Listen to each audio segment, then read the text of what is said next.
Next Bhagavad Gita ప్రచారానికి, శ్రీమద్ భగవద్గీత ప్రచారానికి తన జీవితాన్ని అంకితం చేసినటువంటి మహానుభావులు డాక్టర్ ఎల్వి గంగాధర శాస్త్రి గారిని స్టేజ్ పైకి సాదరంగా ఆహ్వానిస్తున్నాను.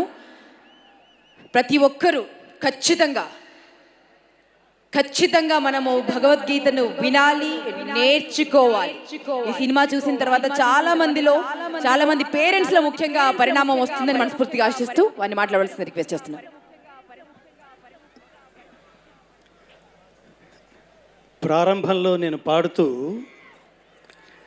సంభవామి యుగే యుగే అన్నాం. ఇది సంస్కృతం. దీనికి అర్థం తెలియడం కోసమే ఏ కాలంలో ధర్మానికి నష్టం జరుగుతుందో, ఏ కాలంలో ధర్మానికి హాని కలుగుతుందో ఆ సమయంలో పరమాత్ముడి క్యారెక్టర్ ఏమిటంటే, పరమాత్ముడి ఆలోచన విధానం దుష్ట శిక్షణ, శిష్ట రక్షణ, ధర్మ సంరక్షణ. దీన్ని నిలబెట్టేందుకు పరమాత్ముడు ఒక అవతారం తీసుకుంటాడు, కొన్ని సోల్స్లోకి ప్రవేశిస్తాడు. అలా ప్రవేశించిన సోల్సే ఖచ్చితంగా ఎవరి దగ్గరికి తీసుకువెళ్తే ధర్మం కరెక్ట్గా జనాల్లోకి వెళుతుందో, ఎవరైతే కరెక్ట్గా తీసుకువెళ్ళగలరో ఆయనే శ్రీ బోయపాటి శ్రీను గారు. మనస్ఫూర్తిగా అభినందనలు. ఆయన నాకు స్టోరీ చెప్తున్నప్పుడు మనకి ఛాందోగ్యోపనిషత్తు ఒక గొప్ప మాట చెప్తుంది, తత్వమసి అని. తత్ త్వం అసి అంటే అదే నీవు అయి ఉన్నావు. అంత డెడికేషన్తో చేస్తే మాత్రమే ఈ ధర్మం జనాల్లోకి వెళ్తుంది. ఇది సినిమా అనుకుని దీన్ని ఎంటర్టైన్మెంట్ అనుకుంటే చాలా పొరపాటు మిత్రులారా. ఇందాక మా మిత్రులతో కలిసి అనుకుంటున్నప్పుడు శివరాత్రి 2 నెలల ముందే వచ్చిందన్న ఒక దివ్యమైన అనుభూతి కలిగింది మాకు.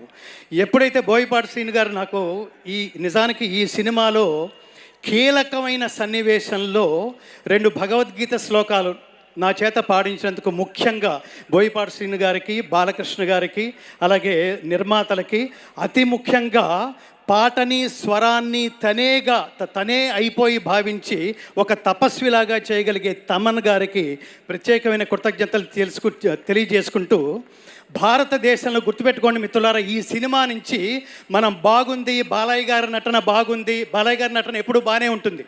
నాకు ఇటీవలే ఒక్క విషయం చెప్పి నేను ముగిస్తాను. ఇటీవలే నాలో సనాతన ధర్మ బీజ జ్ఞానాన్ని నాటి ఇటీవలే నన్ను వదిలి వెళ్ళిపోయిన మా నాన్నగారికి అత్యంత ప్రీతిపాత్రమైన నటుడు నందమూరి బాలకృష్ణ గారు.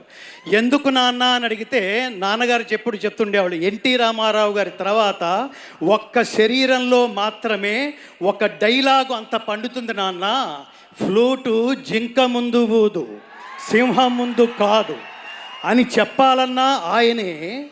రెండవది మనకు అర్థం కాకపోవచ్చు, వాగర్ధావివ సంపృక్తౌ వాగర్ధ ప్రతిపత్తయే జగతః పితరౌ వందే పార్వతీ పరమేశ్వరవు.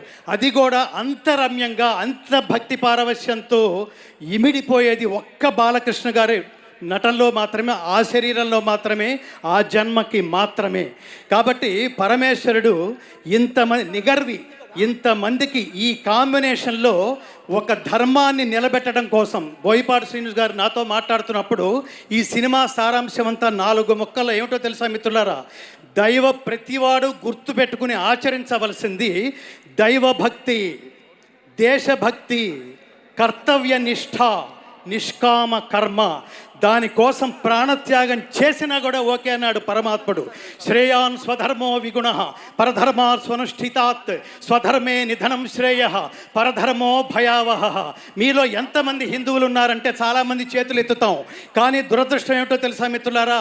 కాశ్మీర్లో ఇటీవల పాయింట్ బ్లాంక్లో గన్ పెట్టి నువ్వు హిందువా అని అడిగితే నేను హిందువునే అని చెబితే 26 మందిని చూస్తుండగా కాల్చిపారేశారంటే సనాతన ధర్మానికి కేంద్ర బిందువైన భారతదేశం, రాముడు పుట్టిన దేశం, కృష్ణుడి పుట్టిన దేశం, ధర్మం ప్రపంచానికి పంచిపెట్టబడిన ఈ దేశంలో హిందువా అని అడిగి మరీ చంపేశారంటే హిందువులు ఉన్నట్టా లేనట్టా? హిందువులు ఉన్నట్టా లేనట్టా? సనాతన ధర్మం బతిక ఉన్నట్టా లేనట్టా? ఈ ప్రశ్నలకి సమాధానమే మనలో ఉన్న సనాతన ధర్మాన్ని, సనాతన ధర్మ తత్వాన్ని జాగృతం చేయడం కోసమే మన మధ్యలోకి తీసుకొస్తున్న ఈ త్రిమూర్తులు బాలకృష్ణ గారు, అలాగే ఈ చిత్ర దర్శకులు బోయపాటి శ్రీను గారు, ఆచంట నిర్మాతలు, ఈ త్రిమూర్తులు వీటికి ఒక సోల్ లాంటి తమన్ గారు. మనం గుర్తుపెట్టుకోవాల్సిన బాధ్యత ఇక్కడ చప్పట్లు కొట్టి వెళ్ళిపోవటం కాదు. ఈ సినిమా నా దృష్టిలో ఎంటర్టైన్మెంట్ విత్ ఎన్లైటన్మెంట్, అంటే వినోదంతో కూడిన ఆత్మజ్ఞానం. కోట్ల సినిమాలు వస్తే అలాంటి వాటిలో ఇలాంటి సినిమాలు రేరెస్ట్గా ఉంటాయి మిత్రులారా. దీన్ని అర్థం చేసుకోవడానికి ప్రయత్నిద్దాం, ఈ సినిమా తత్వాన్ని దీన్ని ఆచరించడానికి ప్రయత్నిద్దాం. భగవద్గీత అంటే మతం కాదు, నా చేత అది పాడించారు. భగవద్గీత అంటే మతం కాదు, జ్ఞానం. భగవద్గీత అంటే జీవన గీత, మరణ గీత కాదు. భగవద్గీత అంటే ఉన్నత వ్యక్తిత్వ వికాస బోధనం, ఉత్తమ జీవన విధాన మార్గం. గీత నేర్చుకుంటే రాత మార్చుకున్నట్టే. అది ఈ సినిమా సారాంశం. కాబట్టి అందరం సనాతన ధర్మజ్యోతులై ప్రతి ఇంటి నుంచి ఒక్కొక్క వివేకానంద సృష్టి జరగాలంటే ఈ సినిమాని అర్థం చేసుకుని ఆచరించే లక్ష్యంతో ఈ సినిమాకి దయచేసి రండి. ఇది తప్పకుండా నా దృష్టిలో ఇది మనుషులు సెలెక్ట్ చేసుకున్న సినిమా కాదు మిత్రులారా, మనుషులు తయారు చేసుకున్న కథ కూడా కాదు, పరమాత్మ ఎంచుకున్న యూనిట్ వీళ్ళు. ఈ సినిమాలో పనిచేసిన ప్రతి ఒక్కళ్ళకి, ఈ సినిమాలో వెండి తెర మీద వెండి తెర వెనక కనిపించే ప్రతి ఒక్కళ్ళు యోగం అంటాం దాన్ని. అదృష్టం అంటే లౌకికమైంది, యోగం. వీళ్ళు కారణ జన్ములు. ఇలాంటి సినిమాలు మళ్ళీ మళ్ళీ మళ్ళీ మళ్ళీ రావాలని, ఇలాంటి సినిమాలు కరెక్ట్గా లైన్లో నాకు అనిపిస్తోంది ఈ ఆవేశంలో. ఇట్లాంటి సినిమాలు బోయపాటి శ్రీను గారి దర్శకత్వంలో లైన్లో 10 సినిమాలు వస్తే భారతదేశంలో సనాతన ధర్మం సెటరైట్ అయిపోతుంది మిత్రులారా. నాకు అంత పెద్ద హోప్ ఉంది, సెటరైట్ అయిపోతుంది. మేము ఖచ్చితంగా హిందువులం, సనాతన ధర్మ బంధువులం అని మనం కరెక్ట్గా చెప్పుకోగలం.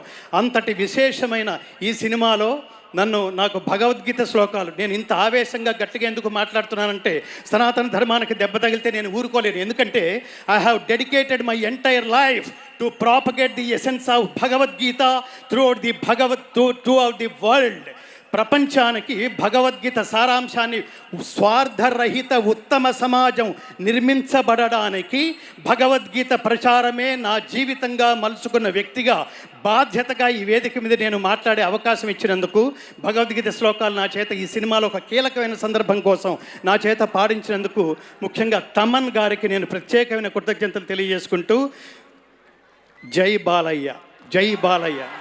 ఇందాక ఒక పాటలో పాటంతా ఒక ఎత్తు, ఆయన ఓం నమ శివాయ అని ఆ గొంతులో మాత్రమే శ్లోకం పండుతుంది మిత్రులారా.